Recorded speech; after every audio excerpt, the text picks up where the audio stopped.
সালে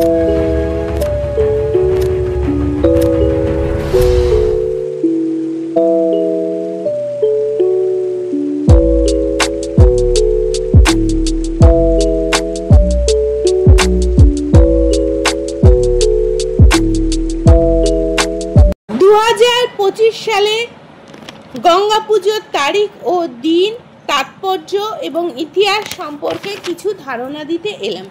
তো যাই হোক, আজকে নতুন দিন নতুন ভিডিওতে সমস্ত বন্ধুদের ভালোবাসা দিয়ে আজকের ভিডিওটা এখান থেকে শুরু করছি। আশা করি আমার সব বন্ধুরা ভালো আছো আর আমরাও ভালো আছি।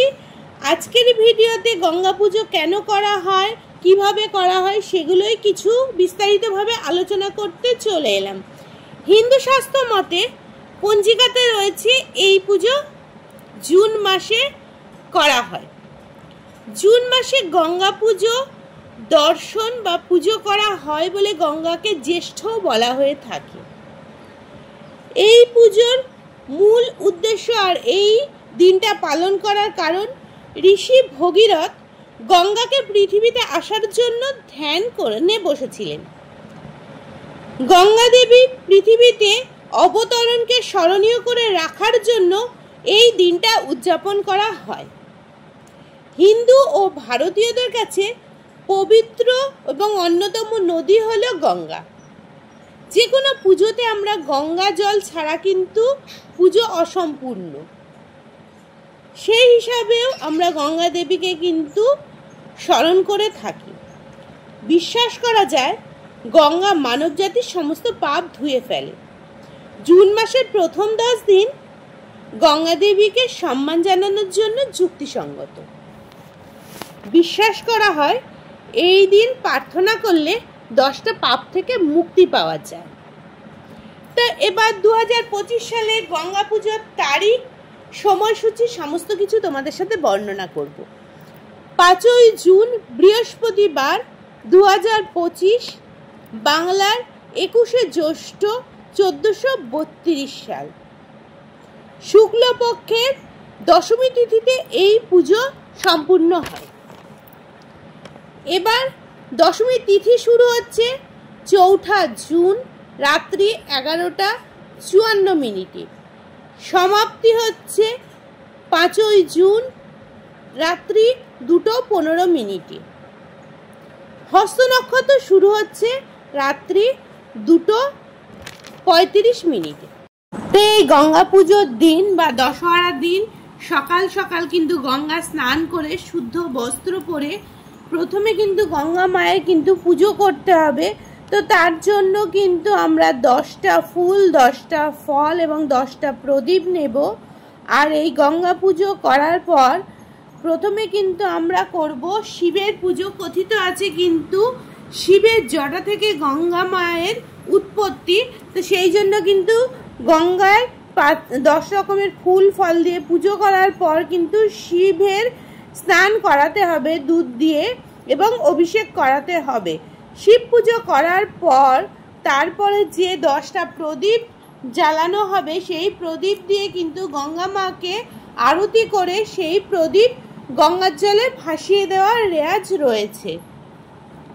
এই দিন কথিত আছে পুজো করার পর সাধ্যমতো যদি কিছু বস্ত্র, কিছু খাদ্য সামগ্রী, জুতো, ছাতা দান করা যায়, সংসারের এবং আপনার মঙ্গল হবে।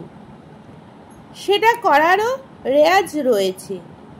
এবং এই দশমী তিথিতে যদি আমরা পুজো করি এবং এটা করার পরে কিন্তু আমরা এই দশমী তিথিতে 10টা পাপ থেকে মুক্তি পেতে পারি।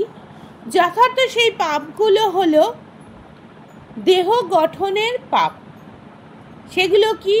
হিংসা, ঔদ্ধত্য, প্রাণী হত্যা, অবৈধ সম্পর্ক। আর বাক্যগত হলো 4টে পাপ। সেগুলো কি? পরচর্চা, অহংকারী কথাবার্তা, মিথ্যা কথাবার্তা, ভুল কথা। মানবিক পাপ সেগুলো কি? সেটাও 4টে। পরের ক্ষতি করা বা অনিষ্ট করা, পরের জিনিসের প্রতি আকৃষ্ট হওয়া এবং মিথ্যে কথা থেকে দূরে থাকা, মিথ্যে কথার প্রবণতা, এই সমস্ত পাপ থেকে কিন্তু গঙ্গা পুজো করলে কিছুটা হলেও কিন্তু মুক্তি পাওয়া যায়। কথিত আছে যে কোনো ভালো কাজের সাথে কিছু খারাপ কাজ ধুয়ে যায়। তো গঙ্গা পুজোর দিন গঙ্গাবক্ষে কিন্তু স্নান করলে কিছুটা পাপ বিনাশ হওয়ার সম্ভাবনা থাকে। এই দিন যেমন আমরা শিব পুজো করব, গঙ্গা মায়ের পুজো করব, আরও একটা পুজোর রেয়াজ আছে। এই দিন মনসা মায়েরও পুজো হয়। দশহরাতে তাহলে আমরা জানলাম কি দুটো পুজো করা যায়, গঙ্গা পুজোর সাথে তো শিব পুজো অবশ্যই এবং মনসা পুজো। তো সব মিলিয়ে আজকের এই তথ্যটা আপনাদের সামনে তুলে ধরলাম। কেমন লাগলো ভিডিওটা? ভিডিওর যদি কোনো অংশে ভুল ত্রুটি থাকে অবশ্যই ক্ষমা প্রার্থী, অবশ্যই ক্ষমা করে দেবেন, কারণ আমাদের মানব জাতির কাছে সমস্ত তথ্য কিন্তু থাকে না। কোনো ভুল তথ্য যদি আমি পেশ করে থাকি একটু ক্ষমা করে দেবেন এবং কমেন্টের মাধ্যমে সেই ভুলটা আমাকে ধরিয়ে দেওয়ার চেষ্টা করবেন। পরবর্তীতে সেই ভুলগুলো থেকে আমি অনেক কিছু শিক্ষা নিতে পারবো। এবং আজকের মতো ভিডিও থেকে বিদায় নেব। সবাই ভালো থাকবেন, সুস্থ থাকবেন, সাবধানে থাকবেন। আর যারা ফেসবুক থেকে দেখবেন, যদি আমার ভিডিওটা ভালো লাগে কোথাও, তাহলে আমার চ্যানেলটাকে ফলো করে দেবেন। আর যদি ইউটিউব থেকে দেখেন, যদি আমার ভিডিওটা ভালো লাগে কোনো অংশে, অবশ্যই আমার চ্যানেলের সাথে জুড়ে যাবেন এবং বেশি বেশি করে শেয়ার করে দেবেন। পাশে থাকা বেল আইকনটা অল করে দেবেন, এতে সমস্ত ভিডিওগুলো সবার আগে আপনাদের কাছে পৌঁছে যাবে। তা আজকের মতো বিদায় নেব, আবারও দেখা হবে নতুন কোনো ভিডিওর সাথে। সবাই ভালো থাকবেন, সুস্থ থাকবেন এবং সাবধানে থাকবেন। আর কালকের গঙ্গা পুজো যে যে পালন করবেন সবাই ভালোভাবে পালন করুন। চলুন আজকের মতো বিদায় নিই।